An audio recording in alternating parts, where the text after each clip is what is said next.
Bonjour les gens, la guidance pour la semaine du 26 au 3 mars. 3 mars, 3-3, jour de portail, on va regarder ça, je vais vous présenter les jeux auparavant. J'espère que vous allez bien. Ces cartes-là, c'est les forces de l'esprit que vous connaissez bien d'Anna Stark.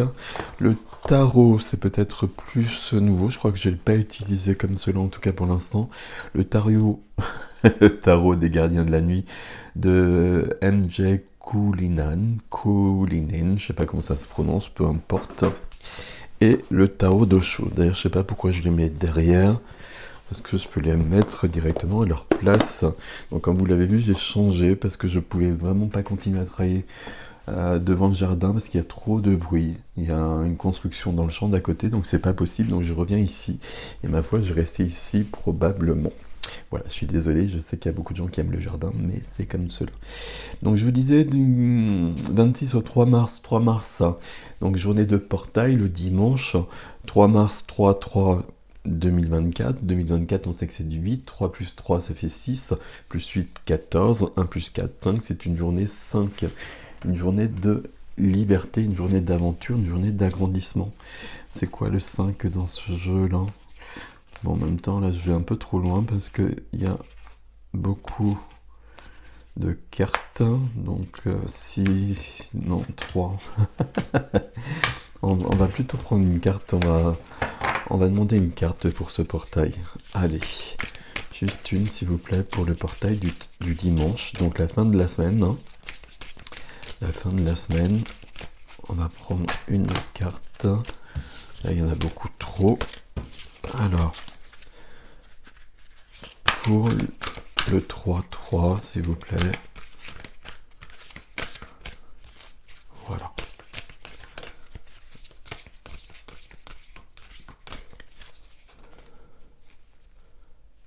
Hop. Voilà, c'est celle-ci. Pour le 3-3, messager divin. Messager divin, respecter les limites. On va surtout garder cette histoire de messager divin, d'être en relation, en reliance, en connexion, avec beaucoup d'ouverture. Et c'est normal si c'est un jour de portail, c'est que les frontières sont plus proches entre les mondes. Voilà, on est parti pour la semaine. La semaine, et juste avant, je vous précise que j'ai publié justement un nouveau soin.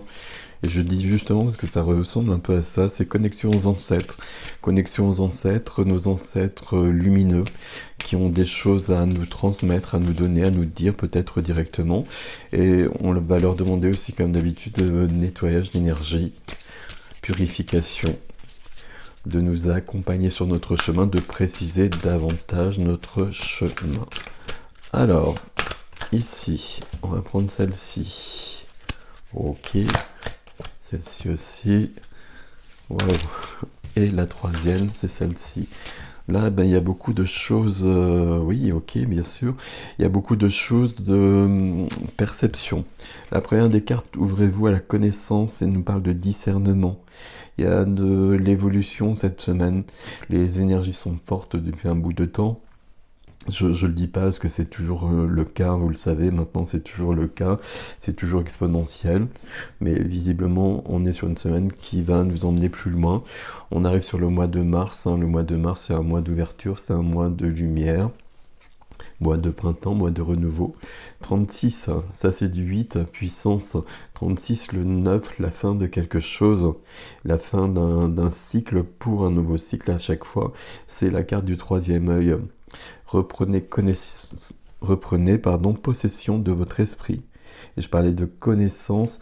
Entre les deux ici, besoin de prise de conscience, besoin d'ouverture, besoin de... Alors, une évolution, quelque chose qui grandit, quelque chose qui va plus loin, mais avec un besoin, et puis on va le voir qui plus ici, comme si on nous appelait sur du plus grand, sur quelque chose de... C'est jamais le bon vocabulaire, hein, de toute façon. Sur du plus grand, sur du mieux pour nous, mais que ça demande un effort, discernement peut-être, ici notamment, mais plus de conscience. 32, on retrouve du 5 ici, protégez votre énergie, regardez au-delà des apparences. Voilà, c'est ça le message de ces trois cartes-là.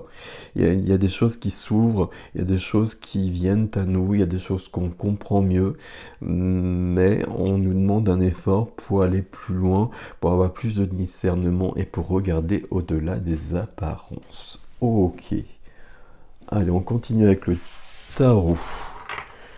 Donc ça, c'est un tarot particulier. C'est un tarot qui est très bien pour faire du Dark Shadow, notamment. Alors, par contre, c'est un tarot qui glisse beaucoup. Les cartes sont très épaisses, elles brillent un peu trop, à mon avis. Enfin, pour moi, en tout cas. Mais ça ne va pas nous empêcher de prendre 3 cartes. C'est un tarot très très beau. Hop, la première, c'est celle-ci. Il n'y en a qu'une, ouais. Il y en a... Wow, ok, c'est le chariot. Alors... Ok, qu'est-ce qui vient aider? C'est celle-ci. Ok, le 2 de coupe. Une autre, s'il vous plaît. Non, c'est pas celle-ci. Ok, j'ai l'impression qu'il y en avait 2 pourtant. Ouais, c'est un très joli chemin là. Là, j'ai mis un petit bémol là sur les premières énergies, mais là, il n'y en a pas très clairement. Qu'est-ce qu'on a de l'autre côté? On a du 2 de bâton, il y aura un choix à faire. Peut-être le choix d'ouvrir, le choix d'ouvrir, d'aller plus loin, ou le choix de ne pas le faire justement. Mais ici, on a des très jolies choses. On a la carte du chariot. Donc un arcane majeur ici qui nous emmène plus loin. Le chariot, il y a un mouvement, il y a une grande évolution.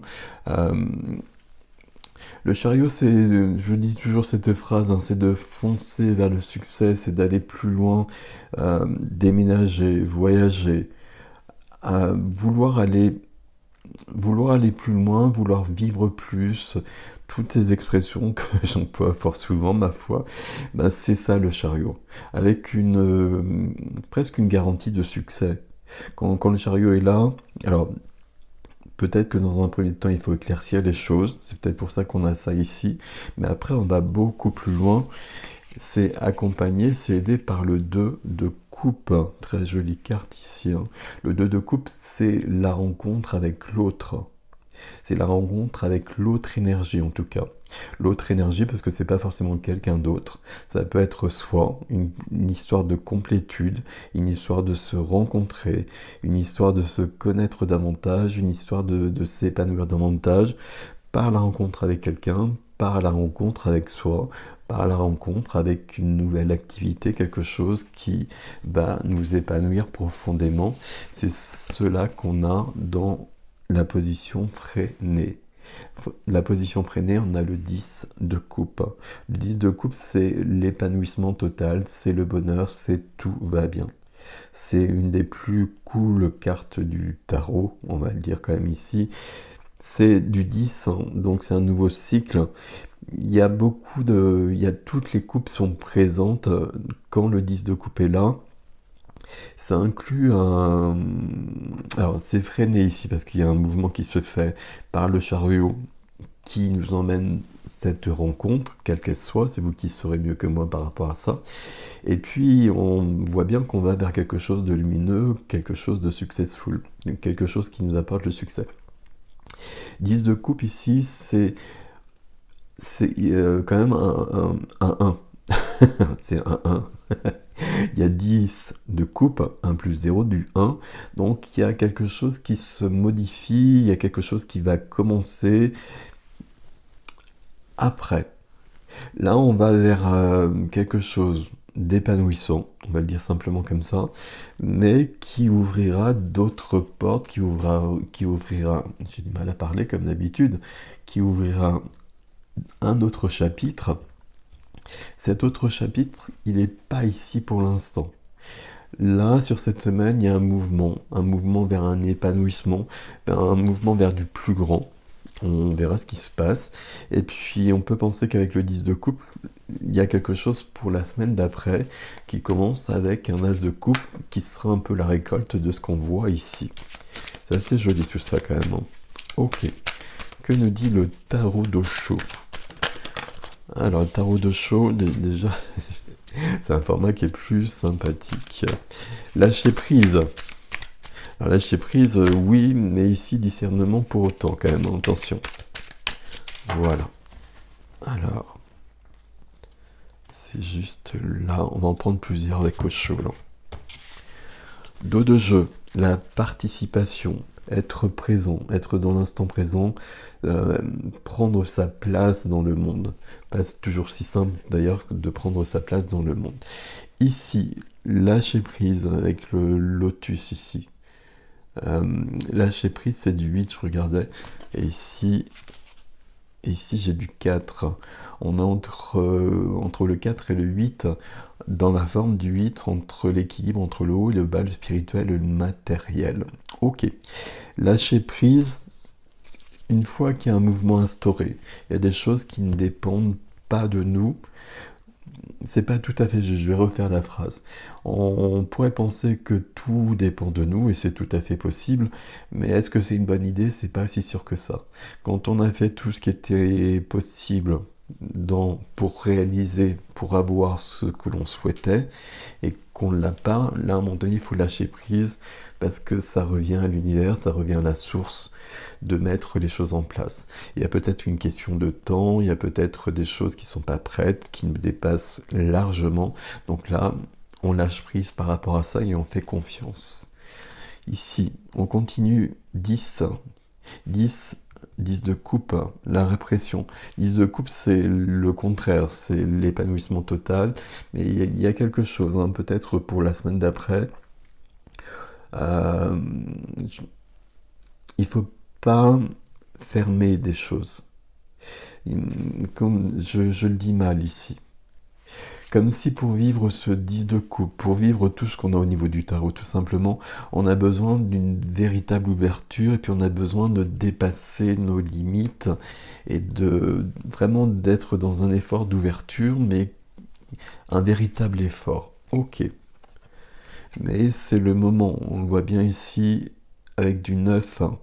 On est arrivé au bout de quelque chose, donc c'est du 1 qui nous appelle, c'est le chariot qui nous appelle. La maturité, c'est le moment de récolter nos efforts, le fruit de nos efforts. Et toujours du 9 avec la douleur. La douleur ici, c'est ce personnage qui cherche l'éveil à tout prix, qui cherche à évoluer d'une manière spirituelle, qui cherche à aller plus loin et qui fait beaucoup d'efforts et ça fonctionne pas. D'où cette douleur qui est présente. Alors qu'à un moment donné, il faut lâcher prise. Et là, en l'occurrence, hein, c'est le tarot de Sceaux, donc il cherche l'éveil. Et l'éveil lui vient lorsque justement, il remet ça entre des mains plus grandes. En tout cas, lorsqu'il lâche prise. On peut vouloir des choses et puis ça vient pas. Donc à un moment donné, si on est OK avec notre chemin, si nous on a tout fait, il faut vraiment lâcher prise et là ça viendra. Alors ça ne viendra peut-être pas le lendemain comme c'est sur la carte, mais ça viendra lorsque ce sera le moment. Bon, en tout cas, vous l'avez compris, ici il y a quand même des jolies choses. Avec une notion, et c'est du 3, le chiffre du cœur de la joie, d'être guidé, d'être éclairé sur le chemin, toujours, quoi qu'il en soit, par des tas de guides. Alors des guides, moi c'est pas forcément des guides que je perçois, c'est plutôt des parts de moi sur d'autres plans, puisque de toute façon à la base il n'y a que l'unité. Bon, après chacun ses croyances et peu importe, le principal c'est d'être bien et d'évoluer. Notion de courage avec du 8, puissance, ouvrez-vous à la connaissance et discernement. C'est cette petite fleur là qui pousse même si les circonstances ne s'y prêtent pas. Elle a cette force, aussi fragile et frêle puisse-t-elle sembler, de fleurir quelles que soient les circonstances. Et nous sommes exactement comme cela également. On continue avec du 5, hein, l'exclu. Le 5, hein, donc je l'ai dit, c'est le chiffre, alors c'est le chiffre certes du 3 mars et du portail, mais on peut le retrouver dans la semaine si je m'étais amusé à regarder un peu tous les jours. Ici l'exclu, est-ce qu'on est vraiment exclu? C'est pas le cas sur cette carte. Là je suis cet enfant en tout cas. est devant cette grille fermée, sauf que cette grille, elle n'est pas si fermée que ça. Si on regarde le cadenas ici, il peut facilement être enlevé, et donc la grille ouverte. Donc, sentiment d'exclusion, sentiment de rejet, des sentiments de cet ordre-là en tout cas. Est-ce que c'est vrai? Est-ce que c'est pas vrai? On a souvent tendance, moi le premier, à se raconter des histoires. Ici, en tout cas, c'est un exclu qui ne l'est pas. Donc, on va regarder tout ça. Et puis, du 3, toujours. Alors, je prends pas le tarot de choc comme un tarot, mais ça, c'est une majeure. Et c'est la créativité, c'est l'impératrice qui est là. Créativité, se créer, se mettre au monde déjà soi-même. Et puis, à mon avis, mettre au monde peut-être un projet, une autre part de sa vie, un autre chapitre de sa vie, l'expression attitrée, mais aller plus loin. Ici, on a des très très belles énergies sur cette semaine qui nous emmènent plus loin, qui ouvrent des portes, qui viennent nous épanouir, qui plus est. Vous avez compris qu'on a rencontré plusieurs petits bémols un petit peu partout. Ça vient peut-être pas aussi simplement. Besoin d'un lâcher prise. Si on fait des efforts pour avoir quelque chose de précis que ça vient pas, ben on lâche prise, on remet ça à l'univers. Mais à un moment donné, ça vient. Ça vient, les énergies de la semaine là, nous emmènent plus loin et vers des choses jolies. Les énergies de la semaine qui suivent, probablement, nous emmènent encore plus loin. Donc là, le mois de mars, il est plutôt bien parti, mes amis. On va le prendre comme ça en tout cas, et puis on verra ce qu'on peut vivre avec tout ça. Prenez soin de vous, je vous dis à bientôt.